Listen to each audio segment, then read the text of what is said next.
Shalom. Perkenalkan, nama saya Domi, Pak NPM 2019 15500 semester 8. Saya akan membuat materi atau video pembelajaran tentang misteri terbentuknya alam semesta dan tata surya. Dan tugas ini untuk memenuhi mata kuliah ilmu kealaman dasar. Oke, baik, langsung saja kita membahas tentang misteri terbentuknya alam semesta dan tata surya. Yang pertama, kita memulai dengan ada pengantar, dan yang kedua ada teori Big Bang. Yang ketiga ada terbentuknya galaksi, dan keempat sistem tata surya, dan yang kelima ada teori terbaru dan ada kesimpulan. Oke, langsung saja kita ke pengantar. Oke, selamat pagi. Selamat datang di presentasi kami tentang teori terbentuknya alam semesta, galaksi, dan tata surya. Topik yang akan kita bahas hari ini sangat menarik dan relevan untuk dipelajari. Dalam presentasi ini, kita akan membahas teori-teori terbaru tentang bagaimana alam semesta, galaksi, dan tata surya terbentuk. Kami harap presentasi ini dapat memberikan pemahaman yang lebih baik untuk Anda tentang asal-usul alam semesta, sehingga Anda dapat mengapresiasi keindahan dan kompleksitas dari dunia di sekitar kita. Yang berikutnya ada teori Big Bang. Nah, teori Big Bang adalah salah satu teori paling terkenal tentang bagaimana alam semesta terbentuk. Nah, teori ini menyatakan bahwa alam semesta terbentuk sekitar 13,8 miliar tahun yang lalu ketika ledakan besar terjadi. Nah, pada saat itu semua materi di alam semesta terkonsentrasi dalam titik tunggal yang sangat padat dan panas. Dari titik tunggal ini, alam semesta mulai berkembang dan berekspansi, menciptakan ruang dan waktu seperti yang kita kenal sekarang. Nah, teori Big Bang telah didukung oleh banyak bukti ilmiah, terbentuk pengamatan, kosmologi, dan radiasi latar belakang kosmik. Oke, kita lanjut. Nah, ini terbentuknya galaksi. Nah, apa itu galaksi? Galaksi adalah kumpulan bintang, gas, dan debu yang terikat oleh gravitasi. Nah, ada beberapa jenis galaksi di alam semesta, dari galaksi spiral seperti Bima Sakti hingga galaksi elipsoidal. Nah, yang seperti ada di gambar ini contoh galaksi. Nah, teori pembentukan galaksi menyatakan bahwa galaksi terbentuk melalui proses akresi. Apa sih itu proses akresi? Nah, yaitu ketika materi kosmik saling tarik-menarik dan bergabung untuk membentuk struktur yang lebih besar. Bintang-bintang kemudian terbentuklah di dalam galaksi dari awan gas dan debu yang ada di dalamnya. Oke, lanjut. Nah, ini kita masuk ke sistem tata surya. Ini yang seperti kita tahu, sistem tata surya yang kita sebut itu matahari. Nah, sistem tata surya adalah sistem planet yang terletak di sekitar matahari.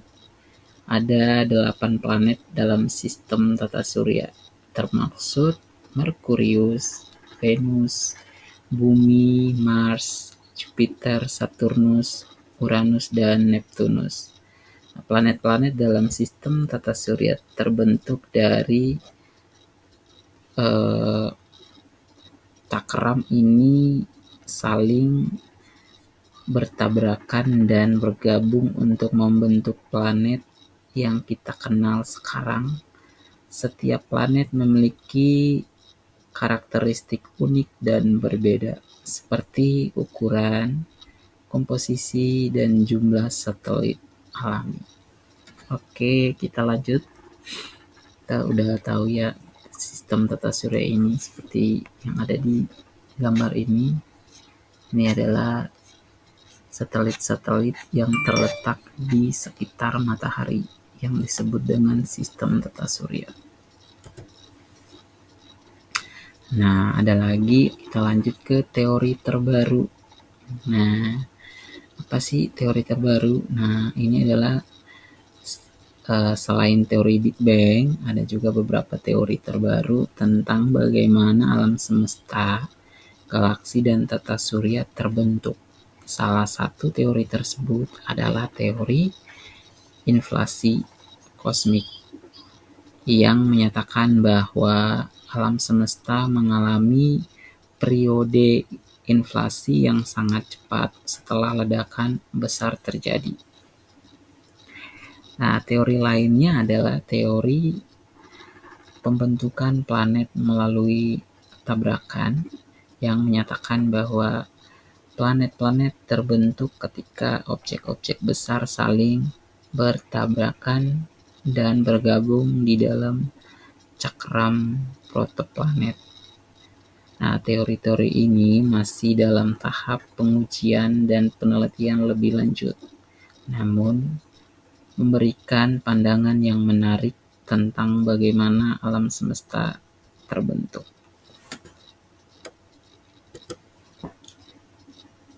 Oke, dari materi ini akan saya simpulkan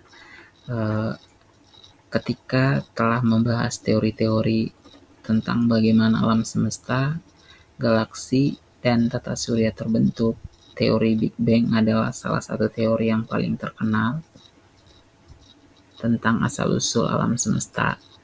Sementara teori pembentukan galaksi dan planet memberikan pandangan yang menarik tentang bagaimana struktur di alam semesta terbentuk.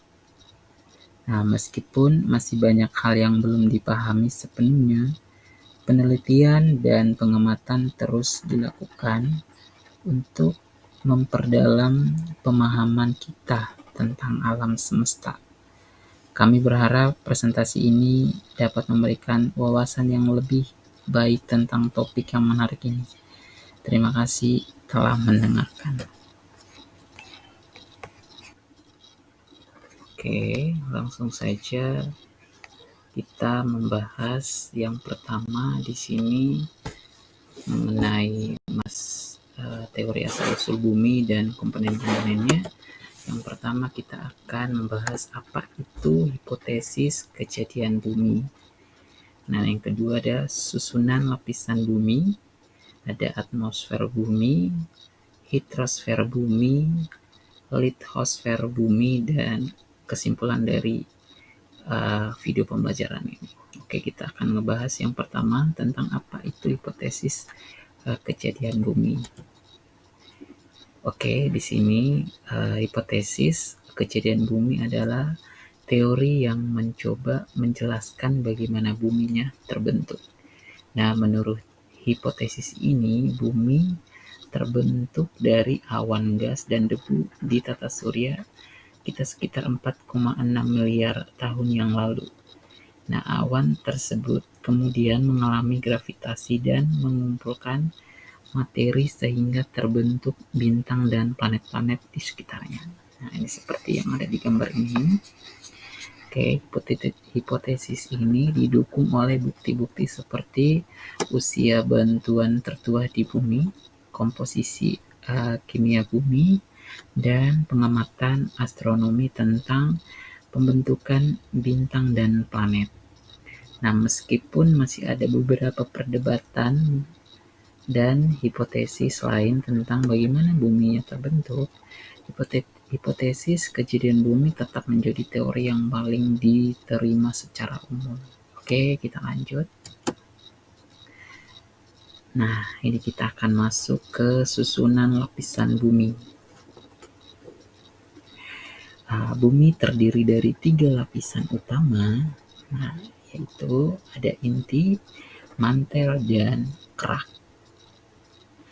Nah, inti terdiri apa itu inti dari susunan lapisan bumi ini? Nah, inti terdiri dari dua bagian, yaitu inti dalam yang padat dan inti luar yang cair. Nah, seperti yang ada di gambar ini, yang bagian dalam ini itu inti yang padat dan yang bagian luar ini adalah inti yang mencair. Nah, mantel terletak di antara inti dan kerak dan terdiri dari batuan panas dan lelehan magma. Bisa kita lihat. Nah, kerak merupakan lapisan tipis terluar bumi yang kita tinggali dan terdiri dari berbagai jenis batuan. Nah, susunan lapisan bumi ini sangat penting karena mempengaruhi berbagai aspek kehidupan di bumi. Nah, seperti sumber daya alam, aktivitas vulkanik, dan perubahan iklim. Selain itu, penelitian tentang susunan lapisan bumi juga membantu kita memahami sejarah bumi dan evolusi kehidupan di planet bumi. Oke, kita lanjut. Nah, di sini ada atmosfer bumi. Yang kita tahu, atmosfer bumi adalah lapisan gas yang mengelilingi bumi dan menjaga suhu bumi tetap stabil karena melindungi bumi dari radiasi berbahaya dari matahari. Nah, atmosfer bumi terdiri dari beberapa lapisan, yaitu troposfer, stratosfer, mesosfer, termosfer, dan eksosfer. Nah, ini pada gambar ini jadi lapisan-lapisan atmosfer itu ada beberapa, ada 1, 2, 3, 4, ada 5 lapisan. Nah, atmosfer bumi juga memiliki peranan penting dalam menjaga kehidupan di bumi. Nah, oksigen yang kita hirup untuk bernapas berasal dari atmosfer, dan atmosfer juga membantu menjaga keseimbangan karbon dioksida dan bumi sehingga tidak terlalu panas dan terlalu dingin. Jadi dia stabil ya. Namun, manusia juga telah menyebabkan kerusakan pada atmosfer melalui polusi udara dan emisi gas rumah kaca, sehingga perlu adanya upaya untuk menjaga keseimbangan atmosfer bumi. Oke, kita lanjut. Yang berikut ada hidrosfer bumi. Nah, hidrosfer bumi adalah semua air yang ada di bumi, termasuk air di lautan, sungai, danau, dan air tanah. Nah, hidrosfer bumi sangat penting bagi kehidupan di bumi karena menyediakan sumber daya air yang diperlukan oleh manusia dan hewan serta berperan dalam menjaga iklim bumi. Namun, hidrosfer bumi juga rentan terhadap polusi dan perubahan iklim. Polusi air dapat menyebabkan kerusakan pada ekosistem air dan membahayakan kesehatan manusia. Sedangkan perubahan iklim bumi mempengaruhi siklus air dan mengakibatkan banjir atau kekeringan yang merugikan. Oke, kita lanjut. Yang ketiga ada litosfer bumi.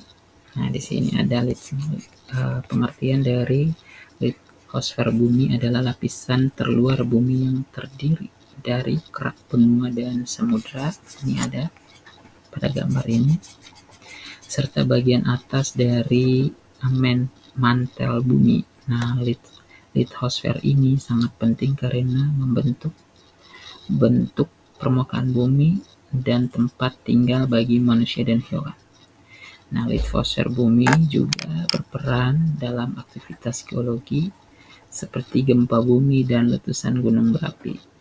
Nah, perubahan pada litosfer dapat mempengaruhi kehidupan di bumi seperti terjadinya pergeseran lempeng tektonik yang dapat menyebabkan tsunami atau perubahan iklim akibat erosi tanah. Oke, kita lanjut. Nah, dari materi itu akan saya simpulkan. Nah, dalam presentasi ini kita telah membahas tentang hipotesis kejadian bumi, susunan lapisan bumi yang terdiri dari atmosfer bumi, hidrosfer bumi, dan litosfer bumi. Nah, semua aspek ini sangat penting bagi kehidupan di bumi dan saling terkait satu sama lain. Kita perlu menjaga keseimbangan dan keberlanjutan dari semua aspek ini agar dapat terus mengembangkan kehidupan di bumi dengan baik, dengan meningkatkan kesadaran dan tindakan untuk menjaga lingkungan bumi. Kita dapat memberikan warisan yang lebih baik bagi generasi yang akan datang. Oke, itu saja presentasi dari saya dengan materi yang akan memenuhi mata kuliah ilmu kealaman dasar. Terima kasih atas waktu dan kesempatan yang telah diberikan. Selamat pagi.